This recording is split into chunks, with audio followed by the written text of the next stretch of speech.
الطقس ونشوف الجو عامل ازاي. طبعا اليومين دول تحديدا كل واحد قبل ما ينزل عايز يعرف الجو بقيه اليوم هيكون عامل ازاي، وكمان الايام اللي جايه. معايا على التليفون الاستاذ وحيد سعودي المتحدث باسم هيئه الارصاد. استاذ وحيد اهلا بحضرتك وصباح الخير يا فندم. صباح الخير يا استاذه دينا، اهلا بحضرتك. اهلا بيك استاذ وحيد، طمنا على احوال الجو النهارده والايام اللي جايه ان شاء الله. هو النهارده في انخفاض مؤقت في درجات الحراره، حوالي درجتين 3 درجات مقارنه بالامس. تمام. لكن اعتبارا من بكره هتعاود درجات الحراره ارتفاع تدريجي لتصل الى ذروه هذا الارتفاع يوم الثلاث والاربع اللي جايين، ثم تعاود انخفاضها التدريجي مساء الخميس. اذا حرص واجب خلال هذه الفتره اللي بتشهد تقلبات جويه سريعه ما بين ارتفاع وانخفاض في درجات الحراره، واستمرار ارتفاع الملابس الشتويه خاصه خلال الساعات المتاخره من الليل وحتى الساعات الاولى من الصباح. النهارده الحمد لله سرعه الرياح هادئه تسمح بحركه السفر والمرور، وايضا بالقيام بكافه الانشطه البحريه سواء في مسطح البحر الاحمر او البحر المتوسط. طيب استاذ وحيد، حضرتك بتقول الثلاث والاربع ان شاء الله في ارتفاع ملحوظ في درجات الحراره، يعني هتوصل لحد قد ايه تقريبا؟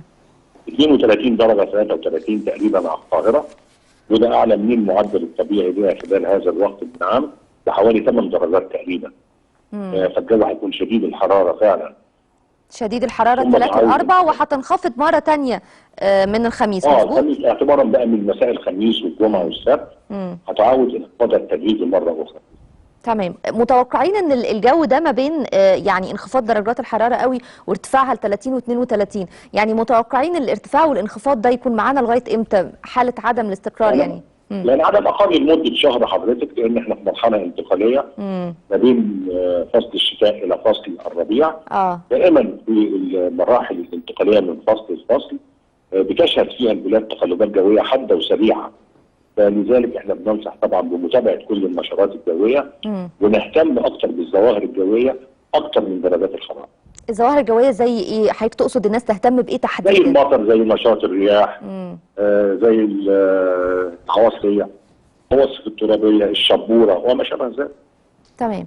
بشكر حضرتك شكرا جزيلا استاذ وحيد سعودي المتحدث باسم هيئه الارصاد. شكرا جزيلا لحضرتك. اطمنا كمان بعد احوال الطرق والمرور على احوال الجو، كان مهم ان انتم تعرفوا معانا، وكل يوم الحقيقه معودين حضراتكم تحديدا موضوع المرور الطقس، عشان الناس وهي نازله بتبقى عايزه تعرف برضه تلبس تقيل تلبس خفيف، الجو رايح لفين، فده كان مهم جدا ان حضراتكم حاله من عدم